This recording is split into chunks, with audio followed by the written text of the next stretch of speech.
What's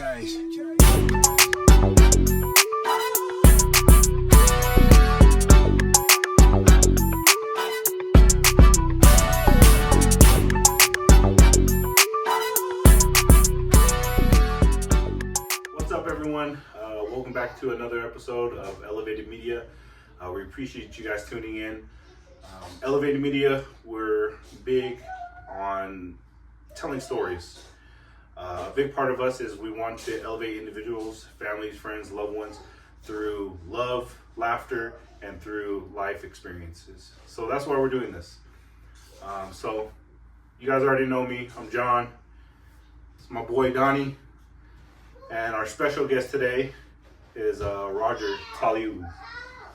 Man, we've known Roger. Man, how long have? Gosh, that sounds like young. Yeah, since we were all young. Yeah, 50 plus years, I would say. Yeah. Yeah. Jeez. So we've known Roger forever, and honestly, he's family. He's one of our brothers. Roger has a very unique story, just like all of us. But that's something that we would like to dive into today and allow Roger to share his story, his experiences, his life lessons and trials and triumphs. And so, anything else, Donnie? Yeah, that was perfect. Cool. All right, Roger, let's start from the beginning. Where were you born? Where were you raised? Where do you line up in the family? Yeah, well, I mean, first off, grateful for you guys. Thanks for inviting me. Super humble and privileged to be here. And yeah, we'll get into it. So I was born in California. I'm one of those polys that say they were born in California, but not really know anything about California. So I was born there in Torrance. And all I remember is coming to Utah starting second grade over here. Oh, damn. And so like all my siblings were born there in Cali, like Long Beach, that whole area. And then yeah, came out here, started school when I was second grade from what I remember. And I have 6 siblings. I'm one of 6. I'm the youngest brother of 2 brothers, and I have 3 sisters. So I'm number 5. I didn't know you were born in California. Yeah. I didn't know any of you guys were born in California. Dude, yeah, all of us were. But I just always keep it easy, like, oh, just born and raised in West Valley, because I mean, that's where I truly remember everything. Yeah. So is that why? Oh my gosh, Ben's a Charger fan? I don't know why he's a Charger fan, but I know why. oh yeah, We're the best. This Oh, guy's yeah, a Charger fan. a Charger fan would say that. Oh yeah, I'm not sure where he gets it, but he's always trying to commit my boys to be Charger fans. Really? Yeah, he's like, make sure they're Charger fans. Don't do it. Yeah, I'm like, I'm more of a player guy. So. Yeah. Yeah. That's funny. Yeah, I didn't know that you were born and raised out here. That's dope. Yeah. It's like all I know. So. I like asking this question, but your name, where does it come from?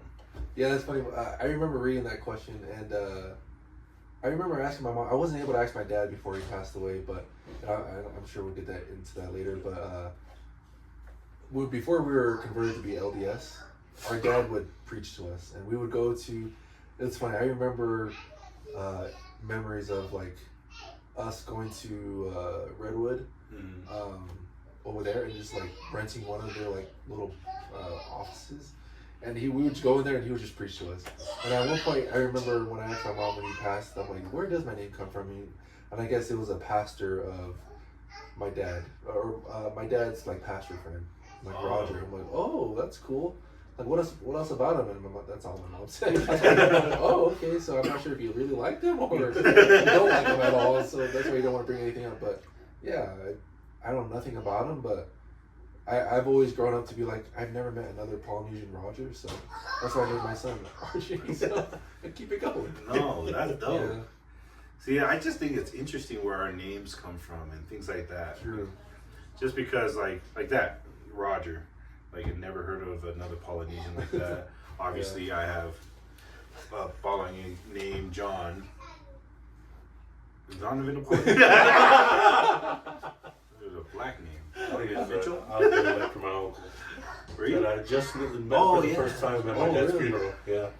So very first time I met him, but yeah. So you guys weren't members? No, yeah. So we weren't members until I was 10.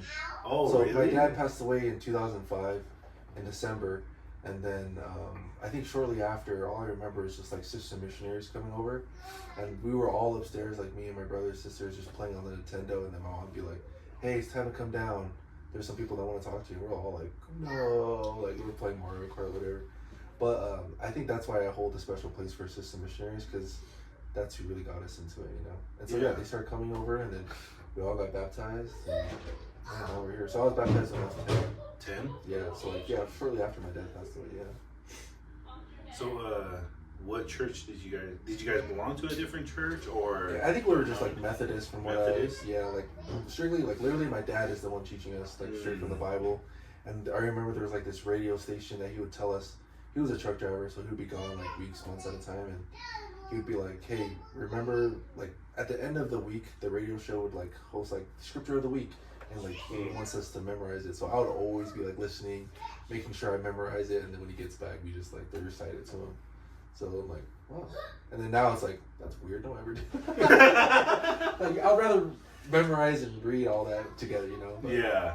It was that's interesting. Wow, I just barely remember that. Wow, that was cool. Your dad passed at a very young. You guys were at a very young age. What's one thing you remember? About my dad? Yeah, about your dad. Man, I just remember he was gone all the time. But one memory that, gosh, I love this memory because in elementary, right, when you're in 6th grade, there's like this award called the Hope of America. Mm-hmm. And not to shame other siblings, but like they didn't get it. And my dad I remember being in like 3rd grade, and then my dad's like, "Are you gonna get that award?" I'm like, "Yeah, I'm gonna get it." And then 4th grade comes, and then that's when he passed. And I was like, dang, like, I wanted to get that award for him, you know, but I still got 2 more years. And so eventually I got that award in 6th grade. And I just remember that like sincere moment of being like, dude, this is for you, you know? Yeah. And like, I think I still have it, but I had it for like the longest time, but it was just that, like, I don't even care, like if I got it in the way of like, oh, I was smart and I did all this, you know, but more so like, dude, my dad wanted me to get this, you know, and this is for you. So that was a bittersweet moment for sure. Yeah. Yeah. Dang. I'll be honest, I just wanted to cry right now. Like, dang, that's freaking crazy. Man, yeah.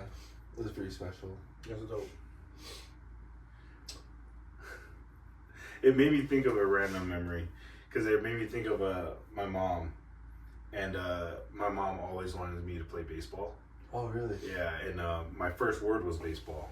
Oh, what? Yeah, so super weird. How did you come to that? Like, were you watching it, or did a lot of your family members say baseball? Or? I don't even know. I'm the only one that said baseball, but I know my grandpa was a baseball player. What? He played ball and like everything, but he was like big into baseball. And I look like my grandpa and all that stuff. Oh, what? Yeah, it's kind of crazy. I think I remember that from a previous podcast. Yeah. But yeah, my mom always wanted me to play baseball, and I started playing baseball when I moved out here. And I remember I was playing, and my mom was in Alaska, and I hit my first home run, and I started crying. Yeah. Because I was like, kind of like, for me in my head, I was like, damn, that was for my mom. Like, yeah. But she, like, yeah, so she wasn't there, and I just started running the base and crying. Dude, that's I was like, what the heck? Get off the field.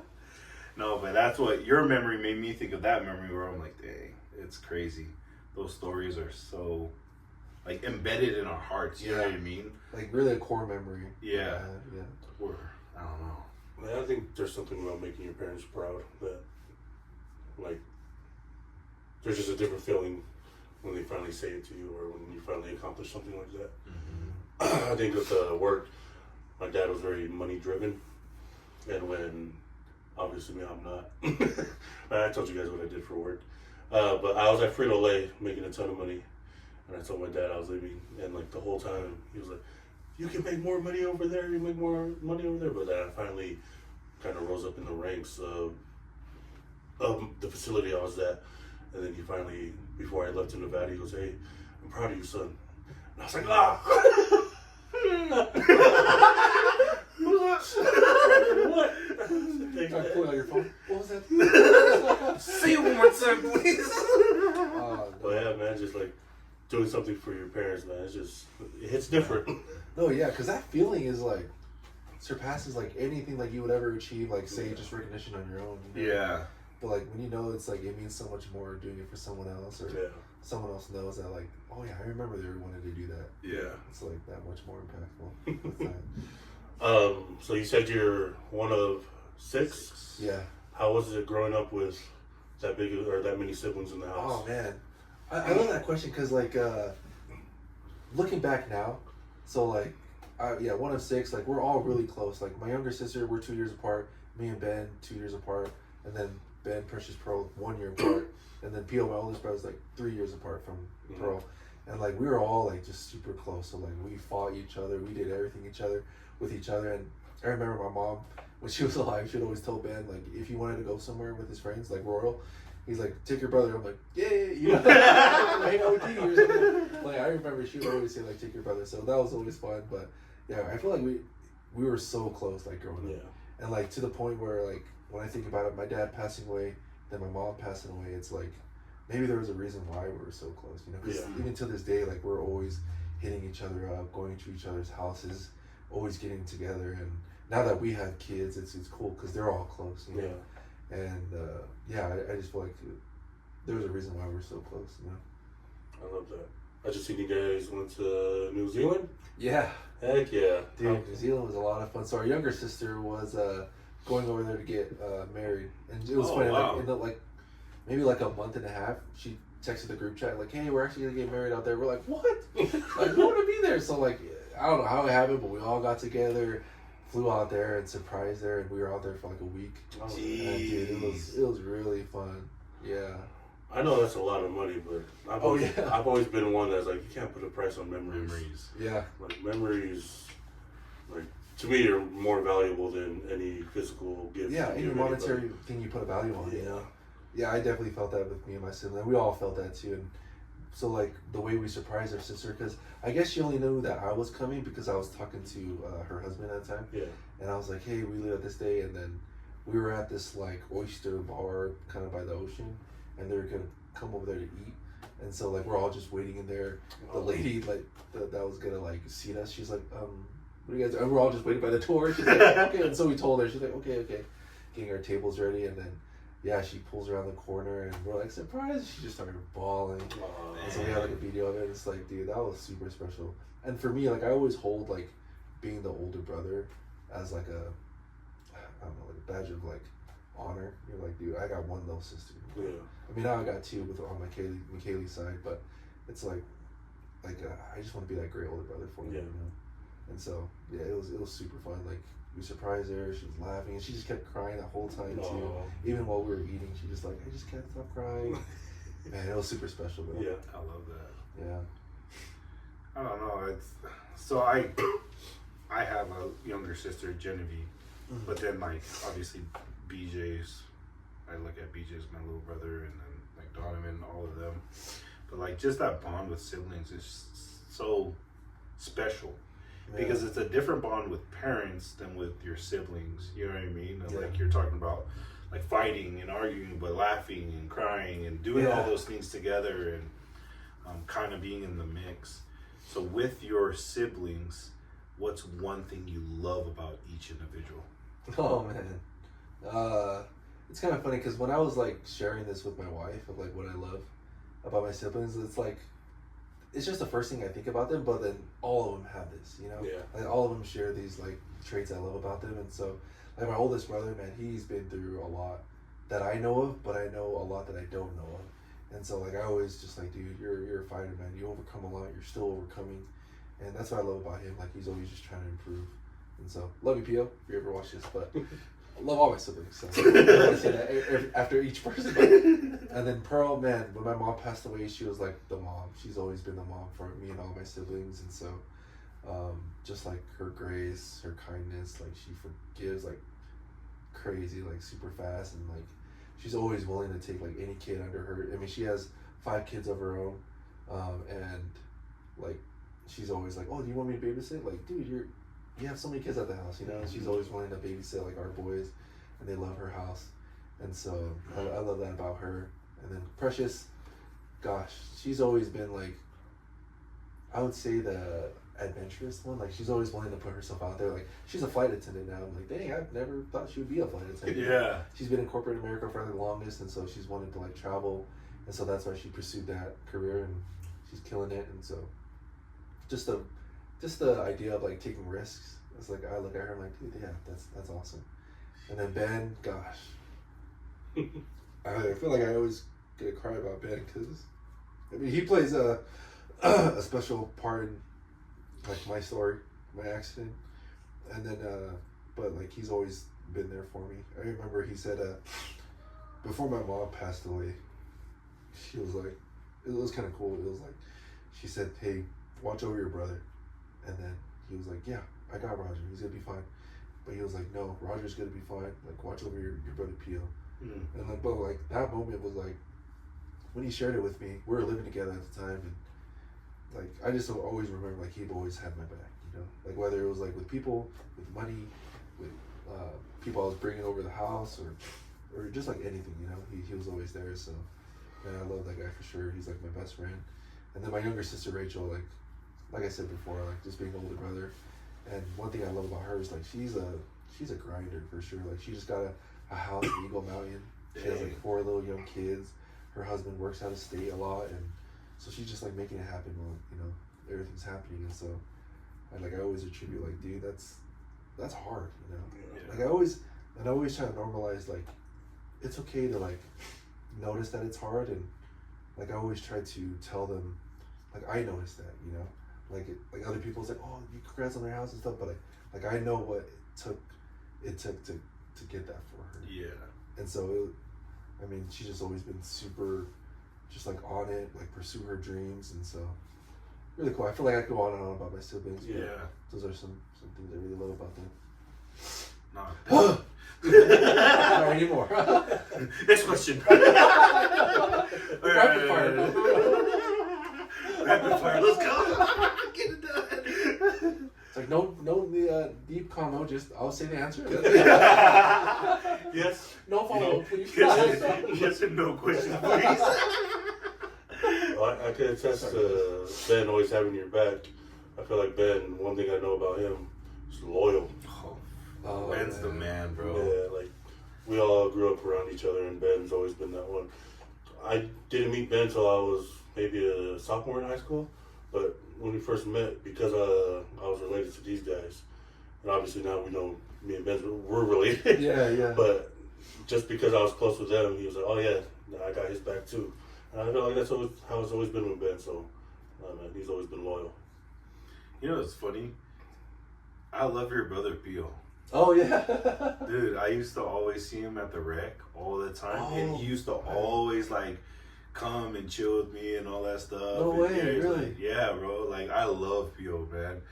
I remember because me and like Nico and some of the boys were there, and obviously we already know like I'm a little hot headed sometimes, and it was funny. Pio was there, and oh man, I don't know why I'm getting emotional, but I was getting hot headed, but Pio stepped up. Really? And it was cool. Like he knew that we were friends, and after that, like it kind of like separated, whatever. And Pio like sat with me, and he's like, "Hey, bro, like you're good. Like I got you. You're good, bro." And I was like, "Dang!" So every time I seen him, I always dapped him up, and it's like anything he needed, I was like, "All right, bro. Like whatever you got, bro." Yeah. I'm cool with it. I'll do whatever. But yeah, it was cool to have that experience with him, and yeah, it was funny because he was like, "Yeah, I could tell you're one of those guys." I was like, "I appreciate that. Thanks." Get back at I'm sorry. What guys? No, yeah. So I love Pio, bro. Wow, yeah, that's a cool. Yeah, he's the Dude, thanks man. for sharing that, because I don't really hear too many stories about other people talking about my brother like that. And so, dude, that's tight, John. What? Yeah, so, yep, I knew that guy from the rec, and then anytime I see him anywhere, I always say what's up. Oh So, man, that's special. he's a guy. My first job was with Precious. We worked at Hollywood Connection together. So it's Good old crazy. Hollywood. Dang. Family ties, man, they go way back. Yeah, I didn't know you worked with Precious. Mm-hmm. Yeah, she worked at Hollywood Connection with me. Peter. Oh worked there yeah, too. I remember Peter because Jacob eventually worked over there. Oh yeah, Jacob worked there. So. Was that after me? Yeah. Oh man, both of you got fired. Whoa. They're not business. Yeah, I got fired from there. Sorry, my bad. Wait, what'd you do over there? Were you on the movie side or like the actual? Oh, okay. Yeah, I was on the movie side. The movie side was the best side. Peter was on the right side. I think Precious was on the movie side. Oh no, she was on the right side too. Man, I know. It was just me on the movie side. Oh, what? I just remember those red shirts on those people. Yeah. Arcade. Well, see, they had that at the arcade. We had the vests and the button-up white tees. Yeah. So when I looked over, I was like, oh, I wish I could wear that. The red shirt. I'd rather wear that than the vest and the church shirt. Because it's just like a collar shirt. Huh? Yeah. I like this. We already talked about your dad, and then one thing you remember from him. What about your mom? Oh gosh, I love you, Mom. Like, I feel like I've always been a mama's boy, and I have so many great memories. But I think one thing I have so many great memories, but like the traits that she had, she was just like so giving, like so loving. Like, I remember we were like, I didn't really understand how poor we were growing up, you know. Yeah. And I'm sure you guys can attest. Like, it's like we had this childhood, and like we were on Social Security, food stamps, and it didn't really process because I'm like, food stamps, we get all this food, you know. Like this one day, the whole fridge is full, and like the next week, it's like gone. But like, yeah, it didn't like register like how like she was a grinder too. Like, even though she didn't work because of like she had a surgery in her neck, but like Social Security, she just always made sure that we had clothes, we had food on the table, like our house was warm and like made and just felt cozy, and she just would always give us everything that we needed, you know. And I didn't really realize that until I got older. I'm like, holy crap, like we didn't have much, you know. Like, what am I over here asking my mom for $10? She would give me $10, you know. But like I didn't realize, like, dude, that's like probably the last $10 she's had that week, you know, or something. And so, yeah, she was just, man, just Christ-like love she had for people and for me, and just a great example of that. I love that. What I want to know a funny story you have with Ben. Oh my god! What's like something that just sticks out, and you're like, man, this is one story that I love about Ben, and it's just funny as. Yeah, the funniest. Oh my gosh, so many funny stories. I would say one of them is like, I think we're at like a flag day, and you know, there's always some kind of drama, you know. Yeah. And so like, I think it was like me, Ben, like a group of other people, and Royal or someone. Like there was a fight that was gonna happen, and so like we're going right, and we're just like kind of watching. They're just kind of going back and forth. And Ben's standing there, and the guy's like, "Yeah, let's go." It's like, "And you, big guy over there, I'll fight you too," or something like that. And Ben's like, "I'm not even a part of it." And Ben loves to fight. Like, he's like, "If I throw hands, like, why not?" He's like, "All right." So he just goes and starts to fight this guy. And I just remember we talk about it after. We're like, "Dude, you weren't even a part of it." He's like, "He called me out," so I'm like, why not?" So he goes over there. He's like wrestling with this guy, and then I think he's like leaving, or someone picks him up, and then. He had a pretty hard line. Like he like punches their driver's side window, and it shatters. He's like jaws and glass or something like that. I was like, bro, that was tough. You know? At the same time, I'm like, bro, what are you doing? Like you could have easily said like, dude, I'm not even part of this. You know? Like, why are you calling me out? But he's so like he's like that's what I mean. Like when he has your back, like he's like, all right, like gotta get in this. You know? Here we go. So it was freaking hilarious. Like he would do that, and like that was probably the only time. I mean, they didn't really fight. It was more like a scuffle, you know, like they're just grabbing each other. Yeah. He didn't throw a punch or anything, but like, it's funny. He's gotten into so much stuff. Like I've never seen him fight, you know. But people would always tell me like, "Dude, your brother's a fighter," and maybe that's why no one really messed with me, even though like I wasn't like trying to look for trouble. But it was funny. That's one thing people were like, "Dude, your brother can fight," and so that was like hilarious because it was like. Out of the blue, like not even pertaining to the situation. And he's like, "Yeah, sure, I'll fight." Dude, I don't know if you were there. We were at Hollywood Connections, and is it when him and BJ went? Yeah, bro. Him and BJ went bodies. Yeah, and Ben was getting beat up, and then some bro. So you went before, huh? Like with someone else. Okay. I don't even know who I went with. Me either. Yeah, and then Ben and B started going, and then there's like this little part where the back door, and they're going over there, and this Bogadu comes, runs, and starts grabbing. Stop! We're like, whoa! What are you doing, dude? Yeah, he had no idea Ben and BJ are just like love. Like, Yeah, no, they're freaking like, best yeah. friends.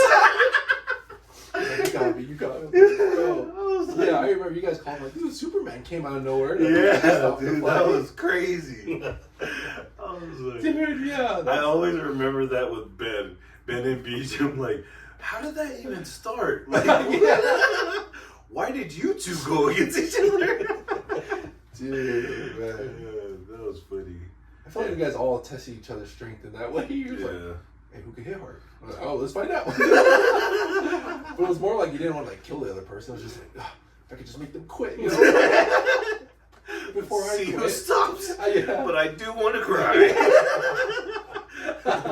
He does punch hard, and I can't tell him that. Oh, jeez. Yeah, I don't know where. Hilarious.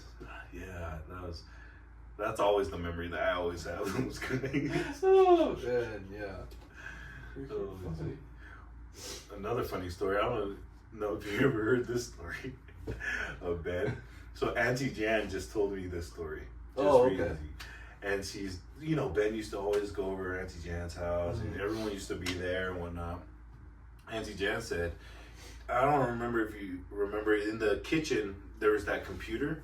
Oh, I don't. It was a big white computer. Yeah, I remember that one. And Beej and Ben put the couch over there, and I don't know what they were doing. I wasn't there. But Auntie Jan says she came downstairs to go grab like a drink or something or food. And she says she turned the corner and they're watching some inappropriate stuff together. And she said, she was like, what are you guys watching? And she said, Ben and BJ didn't move. They were like, oh.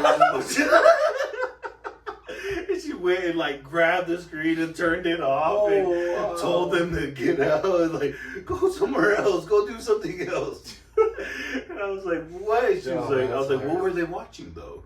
And she's like, I don't know what they were watching. I was like, tell us please. Yeah, that's another story recently I learned of. Oh really? Yeah, that's funny. Alright, man. Don't we all have those stories? I know. I know. Wait. We'll edit this one out.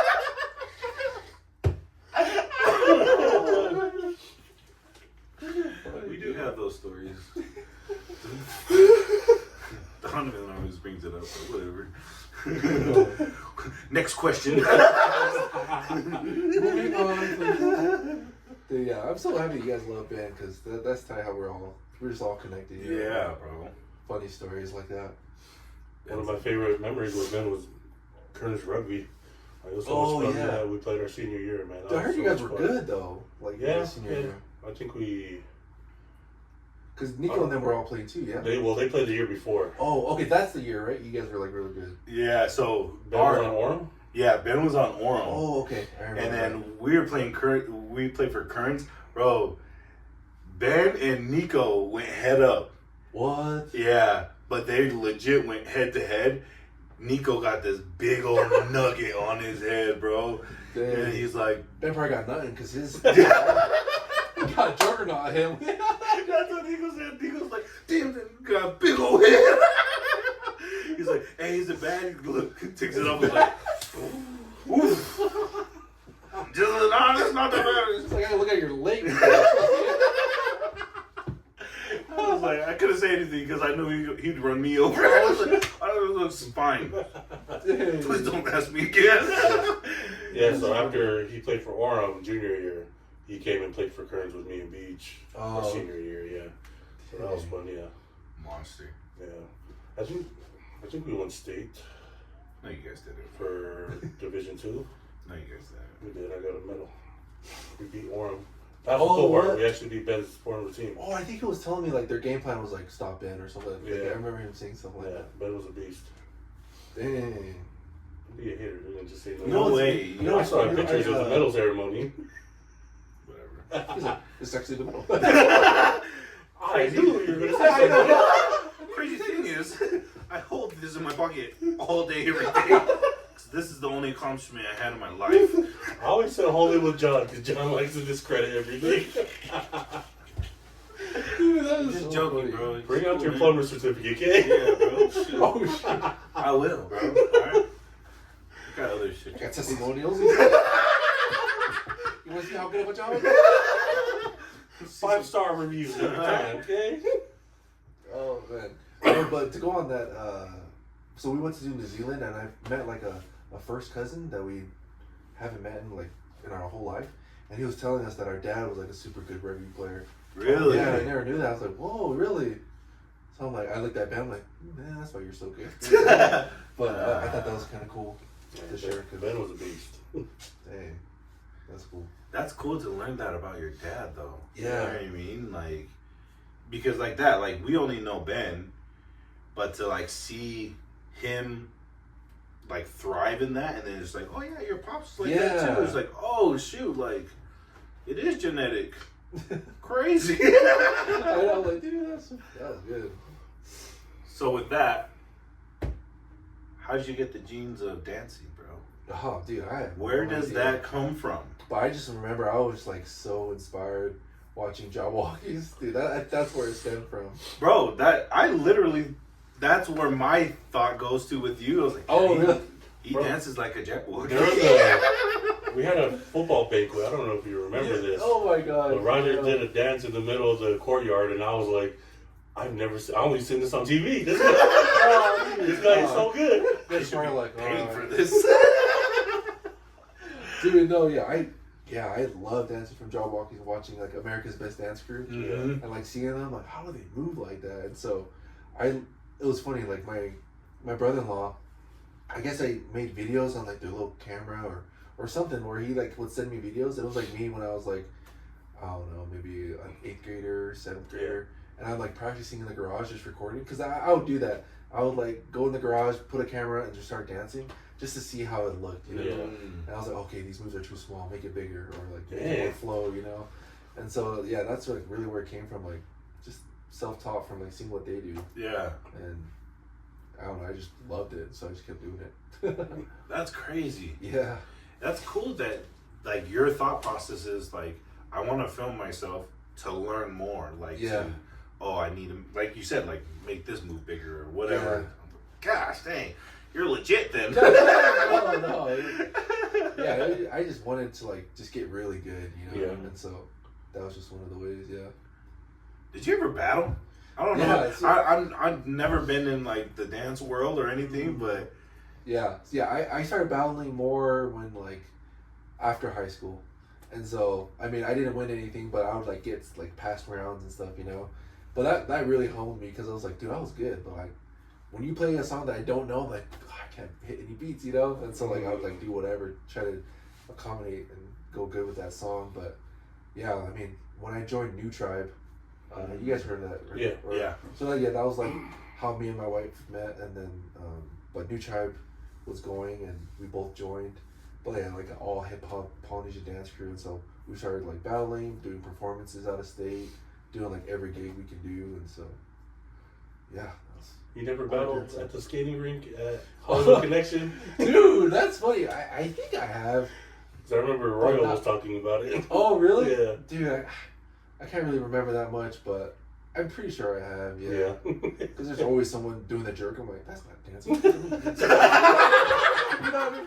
I would always be like, dude, the Dougie's not a dance, you know? Like, Yeah. or you can't just do that to every song. But I remember I would always get irritated, like everyone going off. I'm like, he's just jerking, you know? Like, look at this, you know? But yeah. So with kids, everyone thinks they can dance nowadays. Oh, yeah. Is that annoying to you, or like, You know, because I you don't- can legit dance, and then I don't know, because I see like some cousins and all that, I'm like, oh, we're doing this dance. I'm like, what the f are you doing, dude? It's not a dance.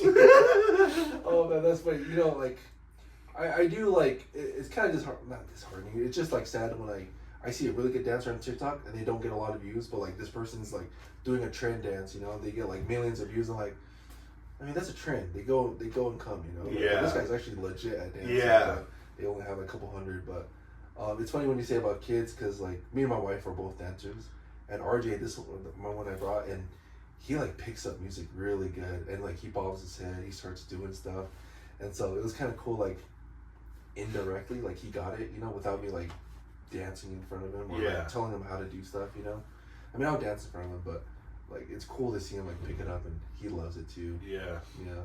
I remember like a lot of videos that you guys would post about RJ, like, really? Dancing and stuff like that. I'm a huge fan of his. I'm like, dang, this kid can freaking hella dance, bro. Yeah. When he catches the beat and he's like hitting the beat, I'm like, oh, what? Yeah, no, I was like, bro, I get he's more going hella so hard. Yeah. I was like, damn, that's crazy. How does he know? I'm like, I'm watching him. I'm trying to do it. What are you doing? Oh man, but yeah, it's super cool. With dancing, like I know Ben danced too. Oh yeah. So did Oh, I should say this. So like, Jabberwockies. Sorry, didn't mean to cut you off. No, you're good. Jabberwocky was a big part, but like we had like these next door neighbors that they would dance too. Do you guys ever remember like turfing? Like was that? But that was like a LA type of dance style. So like a lot of like gliding and like they incorporate like crump and like, popping into turfing, and so like I remember our neighbors would do that, and all of us got into it. So Pio, Ben, like all of us got into it, and I think from there, like that's where it stemmed, where I saw Jabberwockies, and then then I can continue with it, and they just kind of stop, and so yeah, I forgot about that. So I just always remembered Ben trying to dance too. I was like, oh yeah, he can move. I was like, that's pretty cool. Oh man, I know that guy really got me to get better, because he would be like, dude, stop doing this move, because I would do like one certain move, and he's like, dude, you keep doing this, stop doing that. And I don't know what it was. It was just like I would do this with my waist. But yeah, I'm like, okay, I'll try to cut that back. Sorry. WWE. Oh yeah, I can help, bro. That's me. That's funny. So you met your wife dancing. Yeah. So what? Because obviously, you most likely were around other women and all that stuff. What stood out to you with her? Oh man. So like we initially met through when Ben was dancing in this other Polynesian group, and she was in that group. And so Ben was like, hey, we need an extra boy to fill in on this gig. And I'm like, okay. So I learned to dance, and that's when me and McKaylee initially met. I mean, we had kind of flirted, but nothing really came out of it. Yeah. And then when New Tribe started, yeah, there were other girls, but I think it was like more of a pride thing. Like all the other guys liked her, but no, I can pull her. Look at this. But like it was funny because so yeah, a lot of like guys liked her, but I think we just always had a thing, because like it's funny, like do you guys remember? Have you guys watched Hotel Transylvania? Mm-hmm. And like when they zing, yeah, and it's like, dude, that's my person. I feel like that's what happened to us. It's like we zinged initially, and then like when we saw each other again, it's like, oh, we kind of still had a thing, but nothing was like ever said or did anything, and then we made it official maybe like a couple months later, and then that's when we started dating, and then kind of all the guys backed off, and then I was like, I got her. Back, but oh. That's funny. But no, yeah. So yeah, definitely that's. Was it hard transitioning into marriage from being like a single guy, all that stuff, into like dating? How long from dating to marriage was that? It was like 1 year. So, 1 year? We dated for 1 year, and then we got married. And then I wouldn't say it was hard. Maybe we were just like naive, right? Because we're still in that honeymoon phase, and so yeah, it wasn't too bad. What's some advice you would give an individual that's looking to find the right person? Yeah, Check it out, buddy. what I would say to Donovan is call it out. No. Oh man, I would say just. I mean, I feel like I really like that. Maybe we all feel like that with our spouse, Yeah. But one thing when I do think about it is just like really get to know the person, because that honeymoon phase, it's all roses and rainbows. Like you don't really see the maybe negative side or how they handle certain situations, So I would say that was my biggest advice is like just get to know them, and yeah. That means you have to meet people. So open your mouth when you see someone you like. No. Can I ask Donna, how is that? I mean, are you actively looking, or is that? No, not really. In your I've been. purview? I need to look, but work's been. I always use an excuse of work, but I don't know. Like John said, you just need to get out there and meet people. And I think John is Alyssa. Was she like a trainer or like a captain or something for Hunter football? She was the water girl. Oh, water girl. Okay. The water girl. Yeah. She was a manager. They didn't just Is that what they They didn't just do Oh, water. that's what they're Come on, called? Managers. Got it. Equipment manager. That's funny. They didn't do anything. man. That's crazy. Ask her. Babe, did you do anything as a manager What do you mean? for football? No. Booyah! I'm not talking crap. She really didn't do anything. Yeah. Well, they refilled our water. No, they didn't. They did. Not me. Oh. So Well, there was two other men. There was two other I know managers, what weren't she there? did. That's funny. She gave me French fries. That was pretty cool. On the sideline. Oh, what? Yeah. During games. That's funny. So start looking, Donna. Moral of the story is start looking. Start looking. Golly, you have a lot of good attributes. Thank you. All right, me and Roger, we're gonna start looking for you. All right. It's about Rogers. It's about Roger. It's about Roger. I love Roger. We get a headshot of you and just put you on. Start Mutual swiping app. from. He will meet you here. Hey, Donovan, Give up his address. Just go knock on the door. He wants you to just walk right in. Donovan, let's go eat. All right. I know. You're like, where are you? I've been waiting. There's a girl with a red. Her name's Brittany. She's waiting at this table. Go say what's up. Oh, that's funny.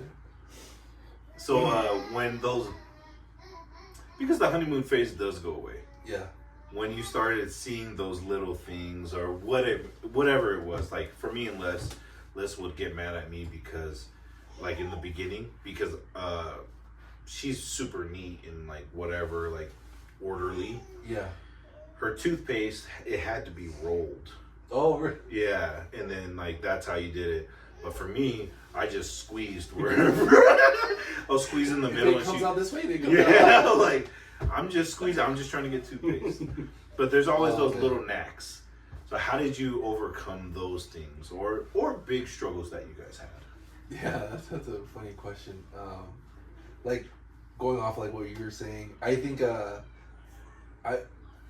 I thought I was pretty good, but I get lazy sometimes with like putting things away. And so like cereal, for example, like she'd come over, we eat breakfast, and I just leave like the box there, you know. It's closed, but it's just still on the table, you know. And I'm like, it's put away. It's just, it has a place right there, you know. She's like, dude, go put it back in the pantry, or for me, it was like, go put it back on the refrigerator, you know. And it was funny. It was just like little things like that irritated her. But then the more I think for me, it was just like, you know, it looks better not having it out there, you know. And I think what has really overcome is just like, I mean, yeah, there's compromise, but there's other things where like you just really have to look internally and be like, you've just been doing it wrong for a long time, you know. I do a lot of unlearning, you know. So yeah, I'll say that. That's funny. What's the thing that you love the most about your wife? Oh man, I love you, babe. But I would say she has like, for me personally, she has like a acute awareness of like my needs, whether she knows it or whether I know it or not.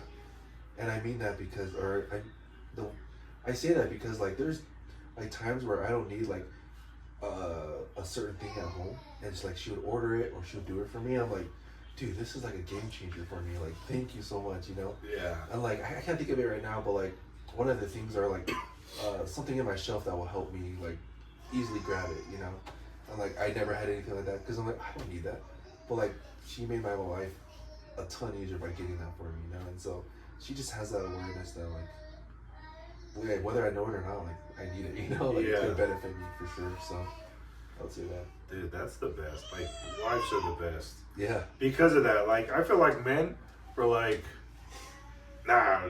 Yeah, I'm exactly. fine. Yeah. And then you get something like that, or like, for me, like Liz does that all the time. Mm. Where like randomly we'll get like an Amazon thing. She's like, "Oh, I got this for you." It's like socks. And I was like, "Oh, I needed socks." That's crazy. Sick. Yeah. I had like this button hook that she got me one time, and it's like to help me button like my own like shirts, and like, cause she would always do it for me. I'm Yeah. Like, and I love that for her too, cause she's like, you could be more independent if you just had the right tools. Yeah. And so that's one. I love them. Wives are good. Yeah. Wives are the best, man. Darn, wives are Okay. good. So Yeah. when you find that right, How many kids do you guys have? so we have 2 boys. Okay. 7 and 5 right now. How what's the biggest lesson you learned in becoming a father? Oh man, I would say starting off was patience. Mm. And I feel like maybe that's like, I don't want to say ingrained, but like a very thing that we can overlook, like because of our lives growing up, you know? Like I remember my dad was like, he was pretty big hothead. Yeah. And like maybe it like indirectly got me because I'm like, dude, no, go do this. No, you know, like I told you no so many times. Sasa, you know? So like patience has been a huge one. And I think, and also on top of that would be just communicating with your boys. Yeah. You know, like it's not like they're doing something bad. It's just they don't know how to do it, or they can't regulate their emotions as well. And so that's for me. I need to help them do that. You know, because I'm an adult and I should know. Yeah. You know how to deal with my emotions and stuff like that. But yeah, that's one of the biggest. How did you become aware of that with the communication with your boys? Because you said that, because Liz has to tell me that like, they don't know, like they don't understand how to regulate their emotions and all that. And so how did you come to know? Because I came to know through Liz. So how did you learn that lesson? Dang, when you were saying that, John, I feel like it was a combination of like videos on YouTube, self-help books, but then also like the examples in my life of, I mean, we all can say I've had a lot of examples of what not to do and not many of what to do. Yeah. And so that has really helped me to be like, there has to be something else, you know? Yeah. If you're not learning this way, like you saying 5 + 5 louder isn't making them know what the answer is, you know? It's like, dude, they're just not grasping the concept, you know? And so for me, it was like, I really delved into reading a lot of personal help and development books, which has opened my eyes, and just examples of what not to do versus the other way. Yeah. That's huge because, especially with Polynesian community, Yeah. it's very. If I say it louder, maybe they'll get it. Yeah. It's like, no. What ways have you seen your sons catch on faster, trying to doing it a different way, and do they learn the same?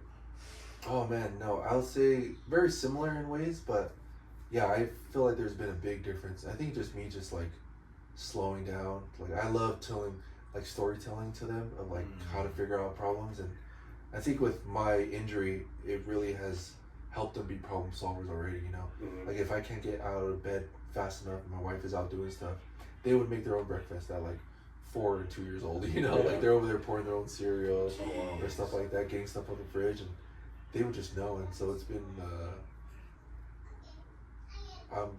maybe I took your question out of context, Donovan, but I don't know.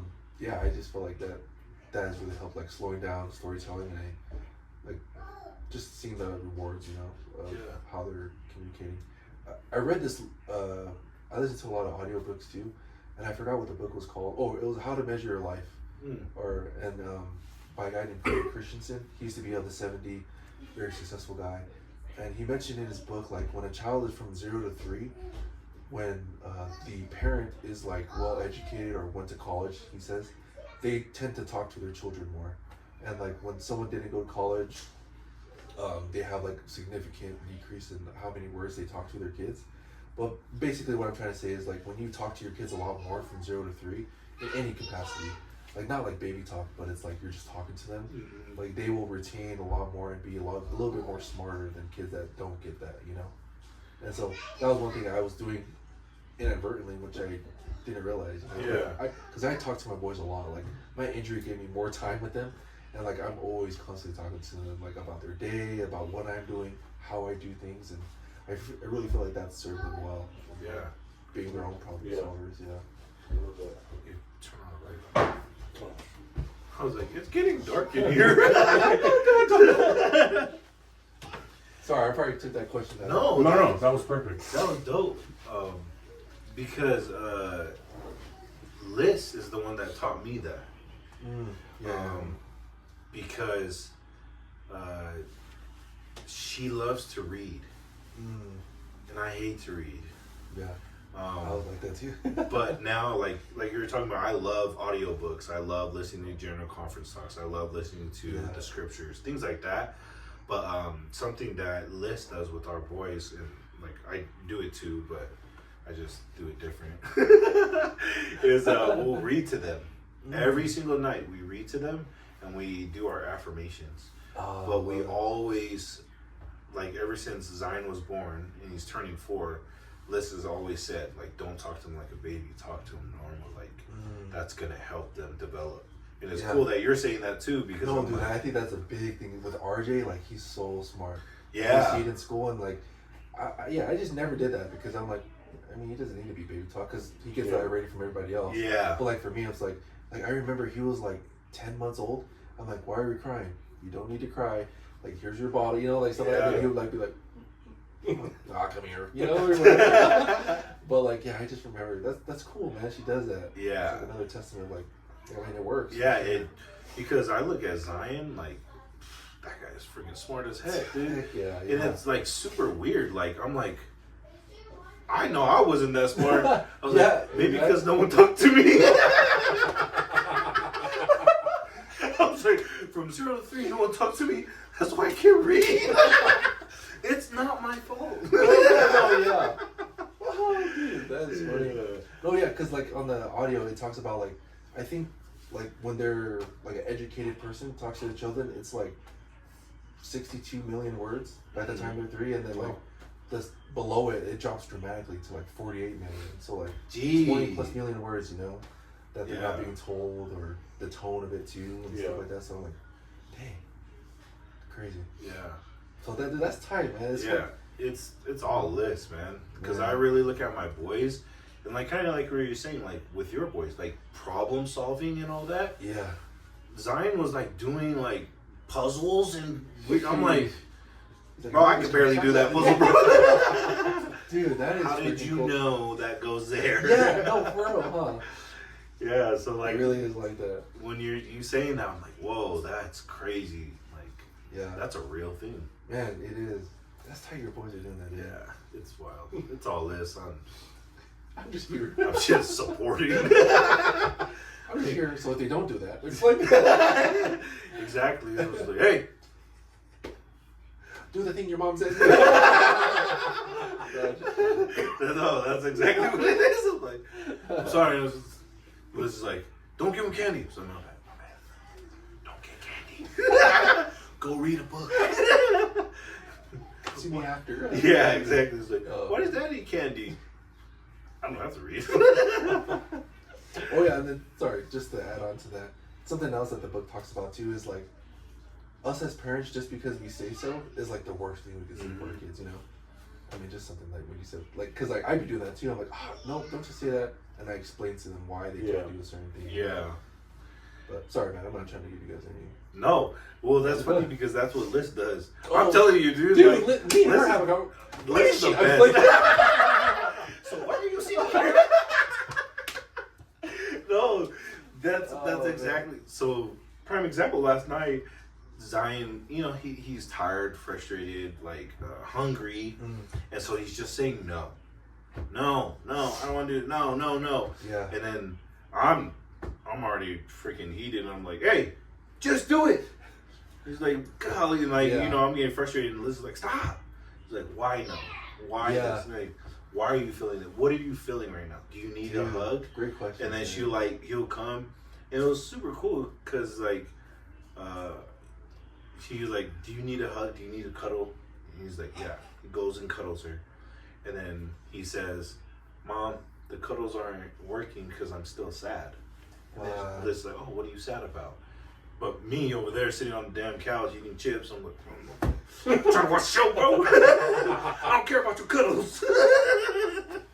That's not working. I'll show you something. That works. my man. stupid, like, kind of like what you're talking about, like, we sometimes unconsciously learn stuff from our parents or from those that have taught us. And like, for sure. like, my bad habit is like that Zion's like sad or crying or whatever. My stupid line is like, you want me to really make you cry? Man. Like, what the hell does that mean, bro? Yeah. I'm already crying. I was like, but that's what I was always told, like, when I was younger. And yeah, unconsciously, you're just doing that, you know? Mm-hmm. So I love that you're talking about that and, like, you know, like, on camera calling me out. I love that. That's awesome. I have a list of things after I watch this episode.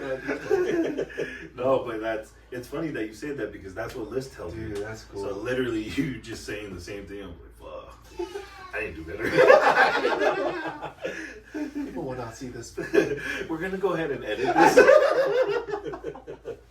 No, I love that you're sharing that. I love that you're sharing what you've learned through reading and studying and experience and all that. Yeah. You know, because honestly, a lot of times, like, I feel us as parents, we don't talk about that kind of stuff. Yeah. Like, a lot of times when I talk to other parents, like, oh man, like, so annoying. And Yeah. just like, Honestly, I hate that when parents say like, "Oh, my little roughhouser," like, "Oh, they're just with me all day." I'm like, you should be grateful they're with you all day. Yeah. Like they're giving you issues to like maybe solve, you know? Because I've never looked at that with my boys. yeah. Like I've never been like, "Oh, the little troublemakers are here," you know? Like when I talk, like I've kind of put in like a unwritten rule, like me and my wife talk about it. It's like we will never talk bad, either in a funny way or a disheartening way about the loved ones in our life, you know? Yeah. And so it's like, dude, it's like, because I've learned, man, I'm like, sorry, I like sharing all this, but Yeah, no, just like a lot of things that I've learned about, like, words really have a big impact on you, you know, whether you know it or not. And one thing I face, like, I'm working out right now, and I'm trying to get, like, these big guns, and, like, I've always kind of undermined, like, my accomplishments or what I'm doing. But, like, my trainer over at my rehab is like, dude, you're the strongest quadriplegic that I've ever worked with, you know? And I'm like, oh, but I'm not this yet, you know? Yeah. So it's like, dude, like, you have to give yourself credit, but also just be aware of, like, you're doing a lot better than what you think, you know? Yeah. Anyway, sorry, guys. Oh. Oh. What are you proud of about yourself? Man. That's a great question, dude. And I feel like I say that because I've always had a hard time with that. When I look at when people say, like, what do you love to do, Roger? I'm like, I love to be with my family. And, like, I remember watching this video of a guy talking to his therapist, and he's like, well, tell me about yourself. He's like, well, I'm a good husband, I'm a good father, I'm a good this, and this. He's like, okay, that's cool. So a husband is what you are to your wife. A father is who you are to your kids. Like, who is your name? You know, like, who is Roger?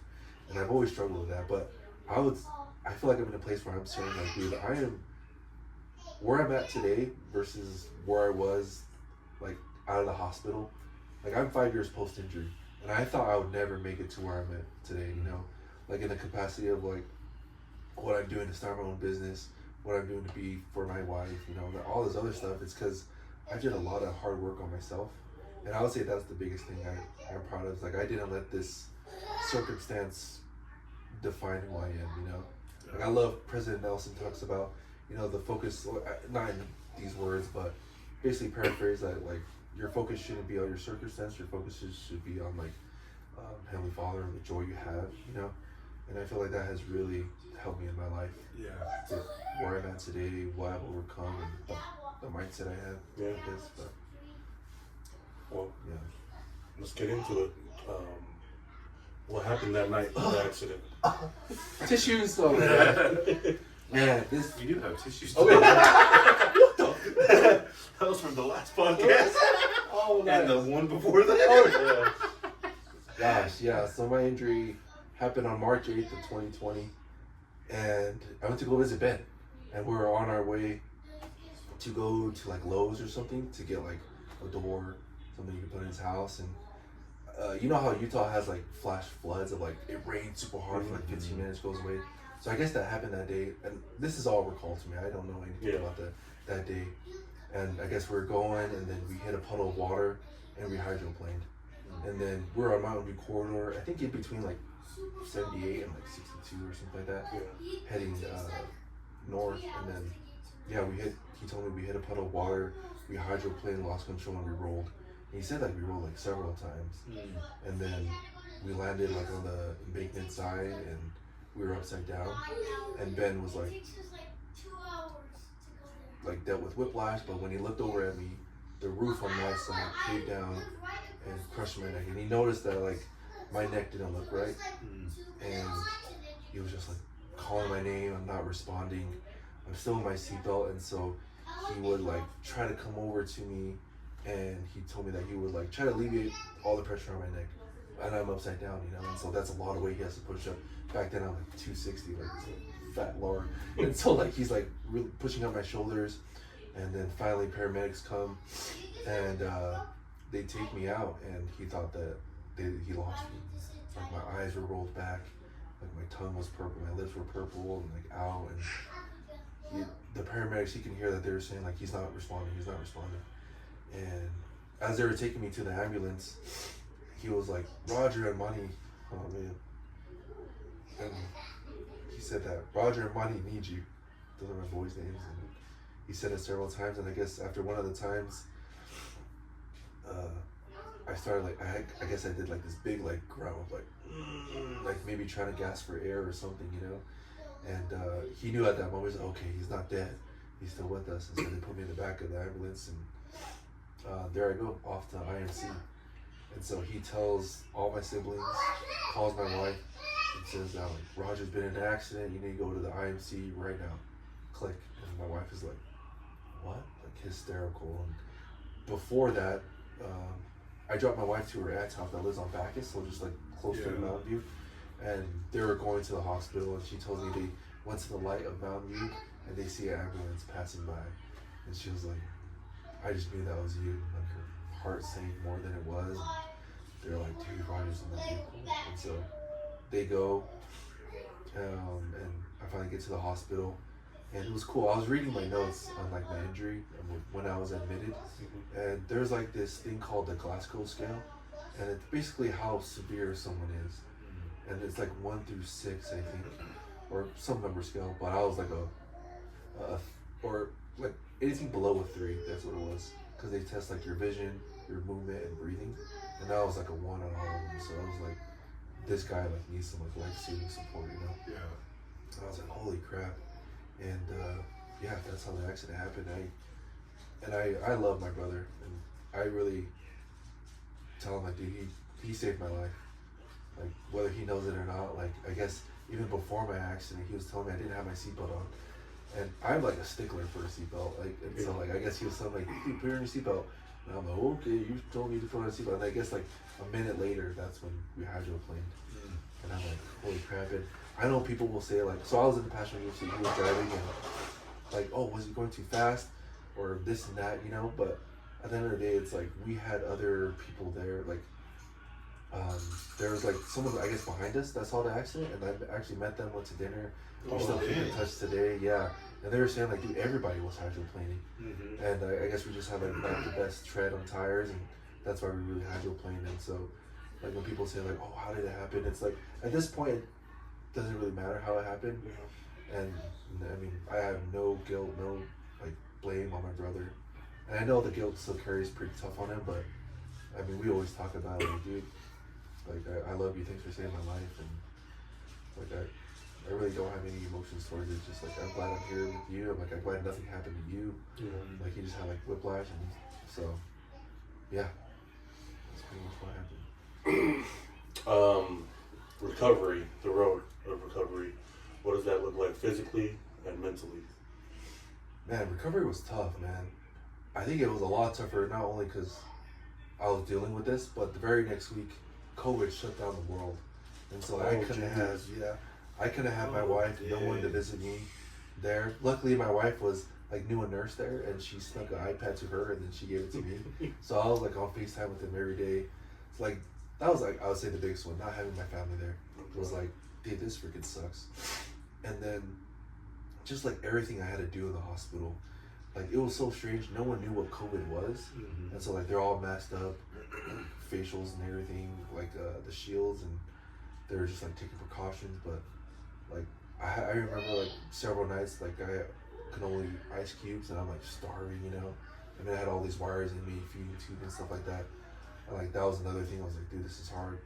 But I had so much like secretions, is what they call it, basically like mucus, like in me, that I needed to cough up. And like with my spinal cord injury, I guess I can talk about that. So what happened is that we have like 8 vertebrae in our neck. So they're called cervical vertebrae, and I burst fractured my C7, which is like my main injury. So it's like a C7 quad, that's like my injury. But I broke like C5, C4, all the way down to T1. They all been dislocated, and like spinal fluid leak on my left side. So my left side is atrophied a lot more than my right. And that basically means the C7 level, I'm paralyzed from like half of my chest on down. So you guys can see I have like little finger dexterity movement. And people, I mean, not that you guys were thinking this, but people think that I'm not a quad because I can move my arms. Basically, quadriplegic means that all 4 limbs were affected somehow. And so for me, it was like my motor skills, like nerve pain, atrophy, all that. And so that's what considers me a quad. But luckily, I'm able to have like triceps, biceps, because a level up, so C6, I wouldn't have my triceps, which is crazy, right? It's like every level, there's like something that's taken away or gained if you go down. You know? And so, like, I didn't really understand the severity of my injury until like maybe I got home, or like the last month I was in rehab. I was only in the hospital for like 2.5 months. But really I wouldn't say I really went into dark ways, because I mean, I'm a big faith guy. Like, I know Heavenly Father got my back, you know, if I lean on Him. And so I wouldn't say like I got super dark, but it was just like super hard. Like I'm doing all this stuff. Like I was kind of naive, optimistic about my injury. Like doctors said I'll never walk again, regain pretty much any function from on down. Because on top of that, like I don't have any core strength. Like so, if I was to fall over on my side, I would need someone to pick me up, or use my arms to pick me up, you know. Or like bowel, bladder, don't have any control of that. And so, I was like, dang, like, that sucks, you know. And like, I would say that's all the physical parts of it. And then I think the biggest is like more of the emotional toll that I'm going to be a burden to my wife, a burden to like the family, my son, because I'm like, dude, they have to help me with everything. It really got hard when I got home, because that's when I understood like I don't have nurses, I don't have a call button to call, you know, to have them help me with every little thing. And yeah, sorry, maybe I'm getting too far with this, but yeah. Pretty tough. And then, on top of that, we had earthquakes. I don't know if you guys remember the earthquakes in 2020. Yeah. Like, dude, I really thought I was going to die, because, like, everything was moving. So IMC is built on rollers for that reason, to help, like, just, like, move, you know? But, like, once the earthquake actually happens, it's, like, another couple hours of it just, like, still moving, you know? Oh, wow. And, like, I'm feeling everything, and I'm like, when's it going to stop? Like, I remember the nurse holding my hand, and, like, she was, like, kind of Russian. She was saying stuff in Russian. I'm like, well, if Heavenly Father takes me, I'm like, I'm ready, you know? Like, I don't really care, but, yeah, that was, like, another part of it. I'm like, what the freak? And then, like, people buying, like, toilet paper or paper towels at Costco. Yeah. Like, IMC, there's, like, a Costco right near it, and I was looking out the window in one of my rehab sessions, and, like, lines were just, like, galore. I'm like, holy crap, what's happening? So, a lot of things that happened, yeah. Dude, 2020. Yeah, I totally forgot about COVID. Yeah, me too. Yeah. And I'm like, right when you said that, I was like, whoa, that's crazy. Yeah, it was That's surreal, man. tough. That really got me. Well, you said you're a big faith guy. Oh, yeah. Where did that start from?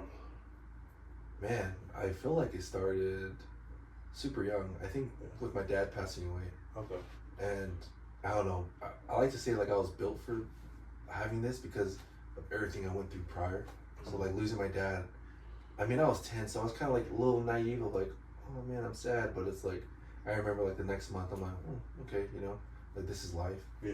But then when my mom happened, when she passed away, that's when it was really like, dude, like, Father, you took away my dad first, and now my mom. Like, it's like, yeah, I had those moments of wanting to put up my fist and be like, why, dude? Like, I don't like why does it have to happen to me and my siblings, you know? Yeah. And I don't know. I mean, I attribute that with having like really good young men leaders, like Chris Beams. He's now a seminary teacher over at Bingham. And we used to go to Balangi Ward, and man, I loved that guy. Like he was like a dad to me. Like he helped me like what it is to be like a God-fearing man, you know, leaning on Heavenly Father for anything. Like he would tell me like parts of like tithing, like how important that was, or even like if a car breaks down, like dude, like if you think you can't pay for it, like pray about it, like see what happens, you know. And, like even little insignificant moments like that, like I've had those moments and things came out on the other side, you know. And so like I've seen God's hand in my life, but I would say that's where it really stemmed from. Just old, younger, and then now me being older. I asked that first because I want to know. Well, you probably already answered this in your last question, but how do you keep it so strong after your whole world gets flipped upside down? Yeah. Man, how can I not, right? Like, I've had so many experiences, like, there has to be, like, a higher power, you know? Whether you believe in God or not, like, there's some force out there that's beyond you that you can comprehend that is, like, when people think about karma, you know? Like, oh, karma will always come back to you. Like, is it really karma or is it really someone else out there? Yeah. It's like, you've been a good person. Like, I will reward you now, you know? Yeah. Like, whether it's weeks, days, months, years, like, you'll get that reward, or even in the afterlife. And so I feel like I just had too many experiences not to turn a blind eye to everything that's happened to me. And I feel like it's still happening to me. Like with building a business, like I didn't think I would ever be in this kind of thing, you know? Like I'm like, I'm gonna be a W-2 worker forever or whatever, you know? But like here you guys doing your own thing, like dude, it's like a testament of like taking a risk, but also like Heavenly Father has your back if you're willing to put in the work, you know, type of thing. And so yeah, I could go on and on about my big bro, but and like God, it's just like, dude, there's countless experiences that I have that has strengthened my testimony, you know. I guess one to share is like, I remember getting home and I just wasn't sure like if I could do it. This is when I got dark, like, cause seeing my wife have to do everything for me was like, it's like, just get me out of your hair, you know. And my wife hated me for saying this kind of stuff, and there was one day it was super hard. I think I had like a bowel accident or something. I'm like, dude, this just sucks. Like, I was feeling so bitter about myself. And she came over, she smacked me on the side of the head, like, you know, like lovingly. And she's like, don't feel better about yourself because I don't. Like, we're in this together. And at that moment, it was like, I didn't see it then, but like looking back, it's like, Heavenly Father put this moment in my life for a reason, you know? Whether we have personal experiences or people that come into our lives, like, I know that's Heavenly Father, you know, like, guiding us and putting these people in our lives. And so at that moment I'm like, you're right, like why should I feel better because you believe in me? You're not gonna leave me, you know. My boys ain't gonna leave me. And so it was a cool pivotal moment to shift that mindset. And it's inspiration, honestly. My sister Celeste, her husband, he passed away, but he was a paraplegic, and there's a certain level of respect I have for the wives. Like my sister on the shoulder, and I was like, my goodness. So respect to you, but huge respect to your wife and those like you said, like have to put up with that daily, but like it takes so much strength, and I'm glad you got that person for you, because it's amazing. Yeah, man, thanks for sharing that, Don, because when we had this question and I was talking about my wife, I was talking to her about it, I always bring her up, and then she's like, no, don't bring me up, this is about you. But I'm like, I remember hearing this from someone, like every like actor, celebrity, like they're the face, but there's countless people that has supported them to get there. You know, it's like they can get there on their own. And like that's for me, it's like, dude, babe, like you helped me get here, you know, like, so anything I'm doing is like, I'm always shouting her out. Like I remember having like all my family over for Christmas or something, and like I would always like, I'm thankful for my wife, like sharing that with my siblings, you know, because they look at me as inspiration, which I get, but I'm like, dude, no, it's my support system, you know. And so appreciate you saying that, man, because I've always given her credit, and I always will, and that will never happen. We never stop. So if you watch this, babe, you got credit. No, I love that. You give credit where credit's due. Yeah. You know what I mean? And I love that because I don't know, I feel like the same, like obviously we're not in the same situation, but my wife has helped me in so many different ways to help me become the version of me that I need to become. Yeah. You know what I mean? And like it was a big motivator for me when I went and served a mission, and I didn't feel like I deserved her at all. Yeah. And so one of the things is when me and her were writing, I told her to go and date because I wanted her to find someone good. Because I didn't feel like even though I served the mission, I didn't feel like I was good enough for her. But for her to stick around, like she still dated and all that stuff. She wrote me about it, all that. But it was cool that inspiration of her like putting that in to me. It's like you are a good person and you're worth it, kind of a thing. Dang, You know what I mean? Where it's like the same thing of like I don't know. I think we were on the topic of wives. Wives are just dope as hell, bro. Dude, well, props to you for even being bold enough to be like, you should date, you know? Because I'm sure in your mission you're like, dude, I love this girl, you know? But for you to be like, no, like, see if I'm really the right one. And, because maybe, like, yeah, you had doubts about yourself, but she's like, no, dummy, you are the right one, you know? Yeah. Dude, that's cool, man. How dumb are you? I was like, oh, I can show you. I'm pretty dumb. That's how I lost my arm. You're like, what? No, that's freaking funny. Oh, man. So you brought it up. Before I go to this question, is there anything else you would like to share with your experience of being in your situation now, a part of that story? Because I want to ask about your new venture of like starting a business, but I just don't want to step away from that too soon. I mean, I feel like I would say the biggest lessons that I'm learning right now from this injury is it's been nice. Like I've always had a pretty strong mindset, and I've never ever questioned why me. You know, I've always questioned like what can I learn from this, and maybe it is like sharing my story to help someone else that they're going through this. And on top of that, I feel like never undermine what you're going through. You know, like people would always tell me like, dude, I can never go through that. And like if I know the person, like, well, I can never go through cancer, your mom having cancer, you know, or something like that, or you're going through a divorce, or you know, stuff like that. So like I've always like very cautious, like, dude, like this is my own struggle, like this is personally to me, like it's not to anybody else, you know. And so like what you're going through is what you're going through, and that, I mean, whether it's big or small, that to other people it may be just like huge to you, you know.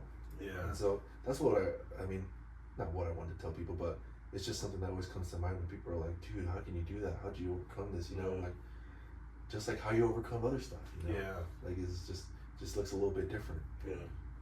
That's a dope mindset, man. Yeah. Thanks, man. No, I like that. So there's a Steve Harvey like little quote that I listen to, but he says that all your struggles, all your pains, all your trials, everything that you've gone through, you survived it, and your percentage is 100%. You have survived 100% of your struggles and trials, and so be proud of that.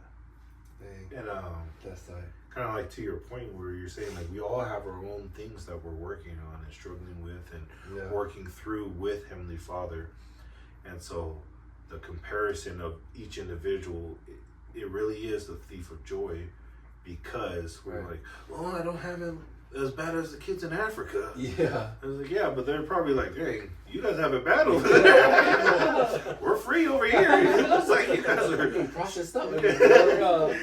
But yeah, to that point, it's like not judging ourselves so much to where we can't, like you said earlier, like be proud of ourselves. No, I survived that, whatever that cool. is. Yeah.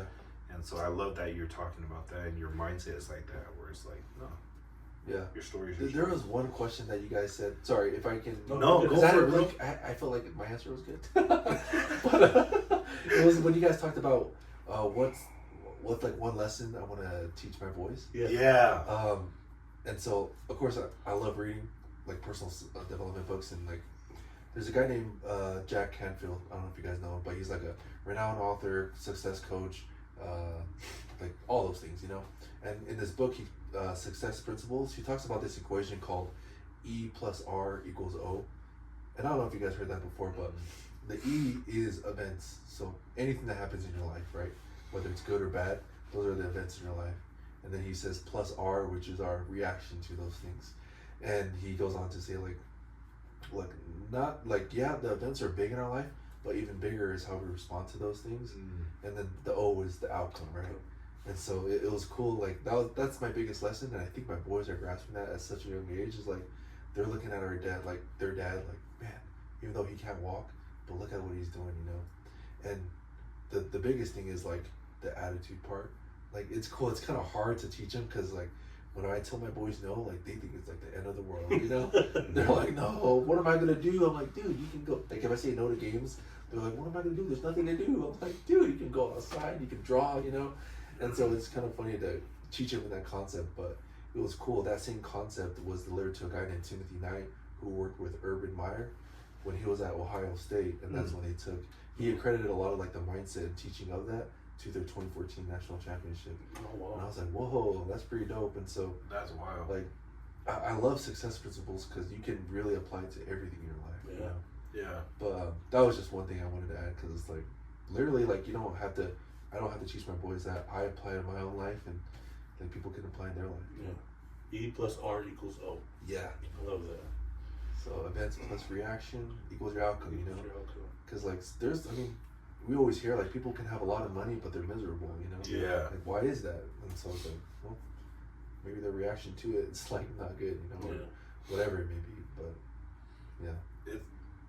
That's crazy because, so yet again on my mission, I've seen like a lot of poor people, but then a lot of rich people as really? well. Where'd you serve, Joe? Pittsburgh, Pennsylvania. Oh, okay. Yeah, and so like to that point, like I've met like super rich individuals, like doctors and lawyers and like just crazy things, and just miserable, pissed off, like just like they have these mansions and whatever, and like I'm like, holy smokes, man. You think they got it all, huh? Yeah, you think like they have no worries or whatever it may be, or like, oh, you don't have to struggle with this, but it's just, I don't know, it's just crazy. Like what you're talking about is like your reaction, your response to those situations matters. Yeah. And so I had a lesson from one of our what is it called, our mission president's wife, and she put it on the board. Each letter equals a point, and each point you're trying to add up to 110%. So A will be 1 point, B will be 2 points, whatever. So you build a letter, and they said, with life and within the mission, what is going to get you to 110%? And you know, everyone's like faith, God, Jesus, like, you know what I mean, all this stuff, repentance. And then she spelt out the word, and the word was attitude. Oh, wow. Your attitude is going to help you overcome just doing the 100% and elevate you to 110%. Bro, that is tight. And that blew my mind, where I was like, and she was like, your attitude towards this mission matters. You can go and do everything right, but if you have the wrong attitude, you're doing it wrong. Man, yeah. I was like, oh my God. Oh, I love it. Yeah, I gotta get a better attitude. Like, I had the at part. Like, another missing letter. Dude, that is dope. That's tight. So yeah, you talking about that, that's what made me think of that. I was like, dang, like we know in the gospel, like 2 or 3 witnesses, you know, Heavenly Father's gonna be there. That's like the second witness when I hear things like that in a different context, where I'm like, whoa, that is it. Yeah, that's what it is. Like, I've heard that before. Where have I heard that?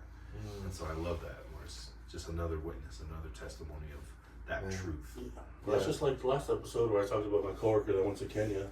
And he went to Kenya and just seen the happiest people ever with the littlest of things. And he was like, man, because he has a good job. He's actually my supervisor, and he makes a lot of money, but he goes, man, I went there, seen all these people with way less than me, but are way happier than I am. I was like, man. And it's just attitude. Their attitude towards life is just different. Yeah. Gratitude. Yeah. I'm glad we all can like pick that though, you know, like, cause sometimes like the last thing I want to do is like talk this to people and they're like, yeah, I already know that. I'm like, if you knew it, you would be doing it. Yeah. Or you wouldn't be complaining about this or that. But like all of us having our individual experiences, like we know like Dude, a big key, major key is attitude. Yeah, So that's exactly. tight. I love hearing other stories. So your business, tell us about it. All right, so pull out your phones. Scan this QR code. And go ask for payment. No. Okay, yeah. So I know I talked offline with Donovan a little bit about this, but yeah. So we opened up with Peter and Shanice and me and my wife. We opened up an Elite Performance Prep Academy, and what that is, it's a learning center with a micro school model that combines like academics, but also like elite level like athletic training for young student athletes. And so kind of to wrap that up, it's like it's not like traditional school. It's not even like private school. It's like what they're labeled as is like a learning center. And so like micro school meaning like it's just like very small, personalized, like intimate classes, you know. So like pretty much like 10 students to one teacher. Yeah. Which is cool because then at that point that's when you can implement like customized curriculum for each kid, you know, and their learning style. And then also it combines like the help of like flexible schedules and also just like that personalized learning for that kid. And then on the other side of it is that sports academy, which we are doing. And so there's like micro school or like sports academy. Sports academy is what we're leaning towards, which like after they do their academics for like a couple hours, then they go do their sports specific training and stuff like that. So Jeez. really cool, yeah. What ages or is it? So it can go from kindergarten to 12th grade. Oh wow. Yeah. And do they still get accredited as like? Yeah. So like school? I mean, accreditation doesn't really count until they get to like ninth grade. Yeah. So because then they do take all their transcripts to colleges and stuff. And what's cool is like yeah, that's all accredited from that point. But then everything else like lower, like say kindergarten to 8th grade, can be customized however they need to. Okay. And so it's cool. Like you notice like.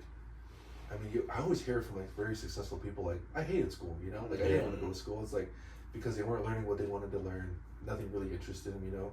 And they just put you like in this box. Yeah. I mean, I could go on and on, but like, one of the big reasons why I wanted to start this is because I want my boys in it, but what we're teaching is not like the practical stuff like they learn from school. Like we're teaching them to be problem solvers, like critical thinkers, like having a head for themselves that they could think for themselves rather than like, oh, do this, this, and this, so you could be a great worker. So you can do this, this, and this, you know? And so that's like one big thing. And we're not regulated by the government, so that's cool. Yeah. So you don't have to be like, because like, the system has been broken. Like, unfortunately, like, there's like great teachers, great students, but they have to teach whatever, you know, they get for the curriculum, But yeah, we're just super excited. Like, we're very early in this, but we should be up and running by the fall once the next semester or next school year starts, One thing I love about that, especially with the background that I have with the troubled youth, there's not a lot of kids in one classroom in troubled youth facilities. And so obviously when they leave, one of the biggest struggles that they have is school because their class is a lot bigger than a treatment facility. So it's so cool that your guys' concept gives the kids, hey teacher, I'm struggling with this, and the teacher actually has the time and the resources to be like, okay, come with me, let's go sit down and solve it. So that's dope, man. I'm glad. Thanks, man. Yeah, that's another part of it too, because like, I know I wasn't the person, like if I needed help, like in a classroom of 30, like I'm not raising my hand. Like if I get it wrong, I get it wrong. If it's blank, then I'm like, I just didn't know. You know? And so it gives a chance for kids to speak up more that maybe we're shy in the bigger classroom, you know, because like no one's gonna make fun of you. Like everyone's doing like different things, but like having that personal touch with, like I think I was telling Donovan this. I don't know if you've seen the viral video of that kid in the classroom. It's like a freaking packet, you know? And then he's like, if you want to come in and touch their hearts, you have to make them, you know? You have to love them. And like, that guy's so true. You know, it's like, you really got to touch these kids in like a way that like, maybe they're not feeling it at home, but like they want to learn. They love to learn, you know? And gosh, I can go on and on, but I remember David Bednar was getting interviewed by Ryan Smith, who's like the owner of the Jazz. And he, Brother Bednar was talking about like, the love to learn, you know, like learning to love learning. And he was like, the biggest thing is like he talks about like if there's a problem, like you don't need to like look it up, or you don't need to like have this booklet of like how to, but more so it's like how can you do it without the book? Like, you know, if you didn't have it, like how would you go about solving it? And so like I love that because it's like it puts in their mind already like that problem solver kind of attitude of like, how can I do this? Like, yeah, you need a book, but I kind of worded it wrong, but yeah, it's just like learning to love learning, you know, like constantly. But it goes back to us being parents of like, we always need to be better, you know, Yeah. better parent. Like, what else? What other methods can we do? What other things can I say or questions can I ask for our boys to open up or whatever, you know? But, Oh, that's so cool, man. Another thing I love is the individualized curriculum, man. Like all kids don't want to learn the same thing, so exactly, that's so dope, man. Well, I was gonna piggyback off of that. Of like, you guys ever hear the don't judge a fish how he climbs a tree? bro, yeah. You know what I mean? It's He's like, spent his whole life thinking that he Yeah. can. It's like, you're not meant for that, you yeah. know? Because I feel like because I've always loved learning and like figuring things out. Yeah. But in a classroom setting, I was always labeled as stupid. Like, oh, this kid's dumb. I was like, yeah, kind of. Yeah. Maybe you're right. But I didn't, like, I just struggled with reading. I struggled with, like, comprehension of reading and stuff like that. Yeah. So I was just, like, throw my hands up. I was like, I don't give a damn about all this. Yeah. But, like, to that point of, like, individualized, I liked learning. Yeah. And so if I get put in a situation where I can learn the way that I like learning, bro, like I just go off and just like, yeah. So Yeah. I think that's so dope that that's what your training facility, your Learning school, center, your learning center is about. It's about the individual. Yeah. And so I don't know that just wish I had that. Oh yeah, because we all Golly. can look back and be like, dude, I wish we learned about taxes. I wish we learned about like financial literacy that will actually help Yeah. us, you know, rather than these booklets. Like, I need to learn all this stuff about numbers and accounting stuff, you know, like, but like real world application is very beneficial. Yeah. you know, needed. It's funny because I told Liz, I was like, man, if I could choose a career, I'd choose like teaching. Yeah. She's like, what would you want to teach? I was like, life skills. Yeah. Like, that's what I would want to teach. I was like, how do we apply whatever you're trying to learn into real life? Man. And so I'm like, I know, because like me starting this first business, it's like, I don't even know where to begin. You know, like, yeah, they give us like these steps, but I'm talking to the bank, like, I need to open a business account. Like, you need this and this. I'm like, what's that? You know? Yeah. I'm like, all right, so I go to this and then I go back and like, you need this. I'm like, what is that? You know? Yeah. So yeah, to your point, it's like, man, not really well equipped for this life. Like, we're just learning by these fires, you know, learning by fires. Yeah. It's like, oh crap, okay. There's a guy that I work with. He says trial by trauma. He's like, that's the best way to learn. Well, Trial by trauma, and you always remember. I know. Like, Never golly. forget. That's like he's gonna touch it up and let him touch it. He's gonna learn. Oh, bro. For real. But I did have a question with the schooling, with Yeah. the sports, because I love sports and I grew up playing sports. Is there specific sports or like what does the category like? Yeah, what it's so cool is that you can really personalize and customize however you want. Yeah. So like for instance, us in Mapleton, we're gonna be partnering, we have it in the bag, but it's not like on paper, you know. Yeah. There's like this facility called the Barn, and it's like this huge facility that has like courts, turf. I think I've heard Yeah. of the barn before. Oh really? Yeah, it's in Mapleton, and just like exercise equipment, weights. And Wow. like what they already have over there is like club stuff, you know. So club volleyball, there's like club basketball, golf, and so like what we can do over there is like kids that are already doing that, like if they want, they just come to our school, you know. Mhm. Like we can help you with more with those things, and then after you can still go to your other practices, you can still go do your participate in other things, you know. Yeah. And so it really is like however you want to customize it, like you can do it that way. And like you would hire trainers that are already there that can help you with teaching these kids, you know. And so I just think it's so better. Like it's kind of crazy to think, like, I mean, you know, John, like having kids young, like parents are putting their kids at such a young age in these like sports, you know. Yeah. Like so they could be like top dog. Like Yeah. you have kids who are like 8 years old having an Instagram of all their highlights. Yeah. And so it's like, dude, like, well, if that's the wave, then like we can help with that, you know. Yeah. kind of Yep. thing. And so I don't know, it's just really cool, kind of to see how this is going. And kids need to go to school. Yeah. So They do. definitely a necessary business, I think. No, for real. That's why I'm like, bro, this stuff sounds super Yeah. dope to me. Yeah. I mean, Golly. of course, a lot of stuff on the back end, but you know, like the gist of it, and like ideally in a perfect world, like that's how it looks. Yeah. Yeah. And you're still getting the basic academics, right? Like the Oh yeah, like basic your math, yeah, yeah, harder. math, Okay, science, social studies. and sorry, or language arts or English. English.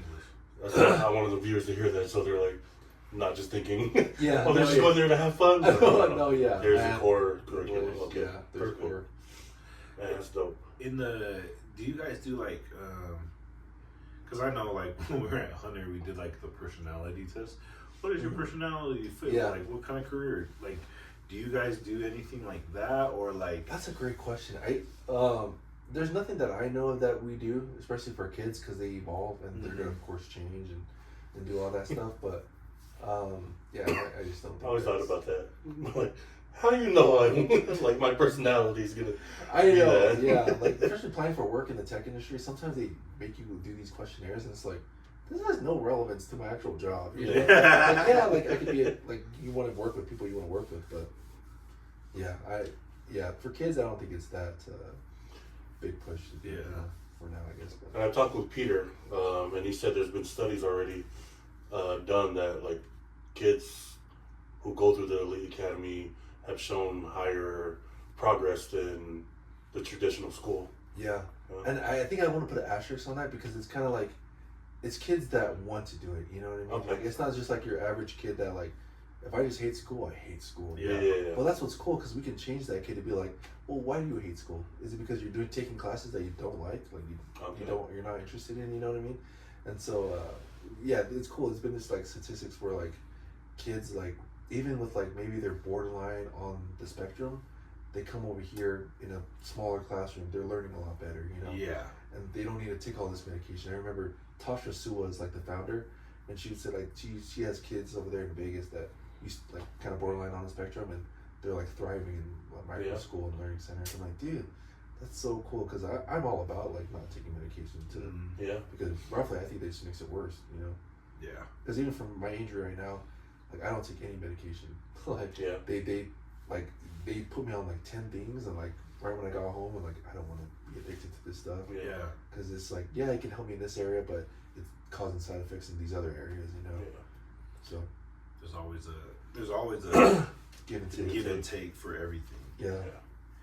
It's I don't know. I don't even know if this is relevant, but kind of like to that point because I talked to a buddy, and he grew up. His dad was an alcoholic and all that stuff, and so we were talking about that. And he has his own struggles with certain addictions and things like that. And so me and him were talking about it, kind of talking through it. And he was like, "Do you know what the worst thing about addictions?" And I was like, "What?" And he was like, "It pulls you away from your family." Dang. And he was like, I didn't see my dad. It was like, it wasn't the fact of him being an alcoholic. It was the fact that he was an absent father. Whether he was there or not there. Yeah. Like, he wasn't there.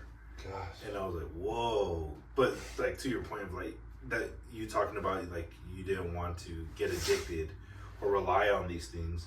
Yeah. Because they affect different parts of your life or functions or whatever. And like that's how I think of it now because if he said that is like, is this pulling me away from my family? Yeah. Like is this sucking me into something else where it's gonna affect other things? Yeah, there's always that like direct and indirect like, cause of action that's gonna whether you don't see it right now, but you're like, dude, you're gonna go there. Yeah. Whether you think you're not, you know? Yeah. Whether you think you're in control or not, Yeah. you're really not in control. Yeah. Dang. And so, sorry. Like, that made me think of that where I'm like, dang, that's so dope. That you didn't do it. You're like, yeah, I'm not going to do that. Yeah. Yeah. They try to put me on coke and marijuana. I mean, what? You prescribe me Like, 10 I can't feel my things. leg, but I really can't feel my leg.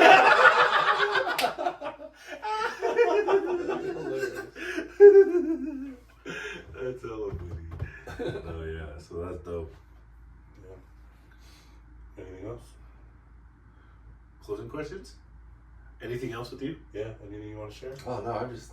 Thanks for letting me come and share my story, guys. Like, No, yeah, it's been dope, this is bro. cool, man. Like, it's super cool to like share your story and then just like get asked follow-up questions on like, because it like triggers my mind. But I didn't think about it. Like this whole interview. I'm like, oh, you know, I just barely remember that. You know, stuff like that. It's, I mean, and just like what you guys say about leaving this like little legacy for our families to come, you know, or people that know us to be like, oh yeah, my Uncle Roger did this, and oh, I didn't know that about him. Yeah. So this is dope how you guys are getting people's stories, you know, not just like sharing it, but for our other, like for my sons or people that need it. Yeah. Down the line. So I think when my dad died, just hearing all the stories from my uncles and all that, I'm like, why did my dad tell me these? So no, yeah. I love that like your sons will have something to come back to, like hear it from you. Yeah. I appreciate the stories that my uncles told me, but it's different when you hear it from the source. Yeah. I agree, man. Something I always share with people and with like my mom and everything and my grandma is honestly I wish I had those, because like as time goes by it's hard for me to hear their voices anymore.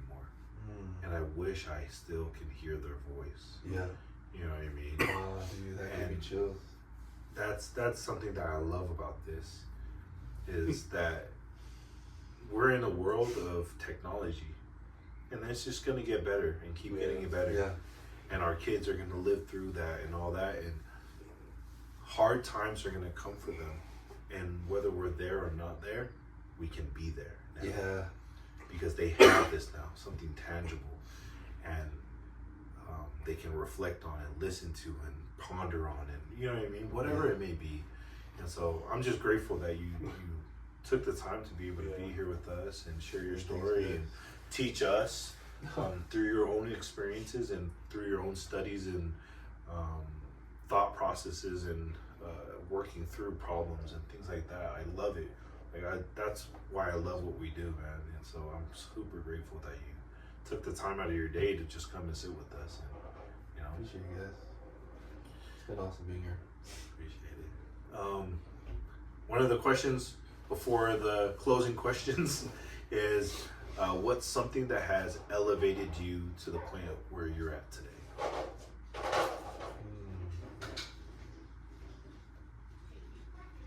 I think that's cool. I feel like it's evolved to this point, you know. But one thing I could for certain say that what really has elevated me, yeah, my relationship with Heavenly Father is like rock solid now. But then also the other side of that is like we all have potential, you know, whether we think it or not. And I feel like, dude, if you like, I feel like I've tapped into a little bit of it, and I'm seeing so much reward from it, you know, like I'm reaping so much that I've sowed in the past, and now I'm getting it now. And I feel like we just needed to tap into that potential, you know. And I feel like that has really elevated me. And what I mean by that, what potential I have is like, I think what we talked about earlier is like, don't undermine what you're going through. Like if someone compliments you, like it's like you should take it, you know. Like the law of reciprocity is like, if you need help, you should take that help, you know. Like thinking that you can do it all by yourself, maybe you can, but you know, like what I said, like Heavenly Father puts people in your lives, circumstances that can really elevate you. Yeah. You know, and so I don't know if that made sense, but I feel like that has really helped me for sure. I love that. Made sense to me. Yeah. I love that. All right, closing questions. How, because we talked about it last night, how many, Oh my gosh. because the question is, can 100 men beat up one gorilla? Yeah. My question is, how many men can, like, you're like, all right, cap it at this, like this amount of men can do it. Verse 1. What's your number? Because I have a number. Donnie has a number. What's your number? Dude, that's been going so I viral. know. And I'm always questioning in my head, I'm like, okay, are they just going like barren land? Like you're just going straight to a gorilla, right? There's no hiding, no weapons. Yeah. And so I'm always thinking of like, okay, well, how long can the gorilla last? You know, like that's a big thing of like, well, yeah, he could probably take out like maybe a good 20, maybe get tired after that or something, you know, I don't know. But like, I mean, just to go off the whim, I would say 47. That's a crazy. What? It's a very specific 47. Like probably like 47 and a half. You know what I mean? Like, Well, just off the top of my head. My number. so that's one of my wife's favorite numbers, maybe that's why. thought it was a 47 Ronin. See, but that depends. Like, are you doing like average men? You know, I'm thinking of like rugby style rock type of people. When You it comes said- to, like Paul Nigel. You 47? think 47? Well, okay, Top elite guys? that's true. That's probably pushing it. I think if it was average Joe's, Average Joe. Okay, we'll say average Joe's then. I say 30.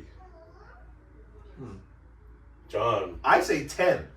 no. 10 who? Like elite people? No. Average Joes. Average. Like, he said us. Okay. Name an actor that you consider an average Joe. Okay, so we yeah, can yeah. kind of like. Average Joe? Yeah. You see Seth Rogen, they're getting dead. Adam Sandler. Oh, You're dead, brother. I'm sorry. Okay. 10? Yeah, I don't think 10 Adam Sandlers? No. No, they're done. He's athletic. Huh? What do you mean, huh?